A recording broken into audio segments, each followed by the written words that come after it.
विश्वनाथ सुकवड येथे तिरंगी लढत, हेंकडवाडी तामसवाडी येथे मतदान सुरळीत, 1 वाजेपर्यंत 32 ते 35% मतदान. याबाबत अधिक वृत्त असे की धुळे तालुक्यातील विश्वनाथ सुकवड येथील सर्वसाधारण महिला, हेंकडवाडी तामसवाडी नामप्र महिला अशी लढत संदर्भात निवडणूक प्रक्रिया आज दिनांक 28 एप्रिल 2026 रोजी मतदान प्रक्रिया पार पडत असून सकाळपासूनच मतदारांनी या ठिकाणी मतदानासाठी रांगा लावल्या होत्या.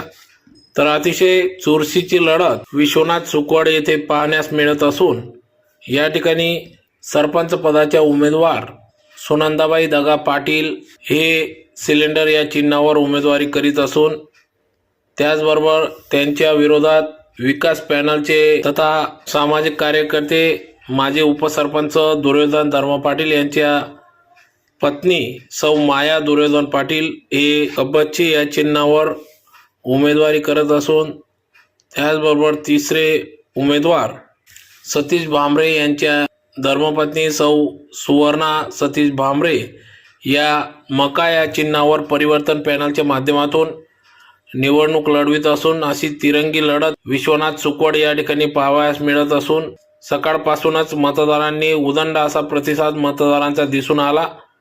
तर विश्वनाथ सुकवड येथे सरपंच म्हणून कोणाची वर्णी लागते याकडे सर्व ग्रामस्थांचे लक्ष लागून आहे.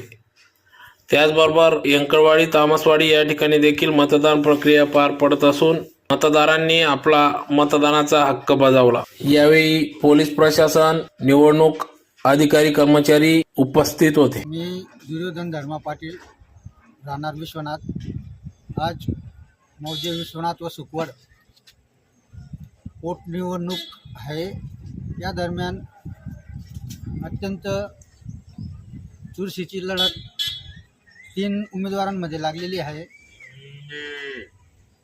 या निवडणुकीदरम्यान आरोप प्रत्यारोप एकमेकांवर होत असतात, परंतु जनसेवा, समाजकार्य, माणसाचा संयमी स्वभाव हे पाहून जनता निश्चितच आपला कौल आमच्या पारड्यात टाकेल आणि निवडणूक एकदम शांततेने पार पडेल ही ग्वाही देतो.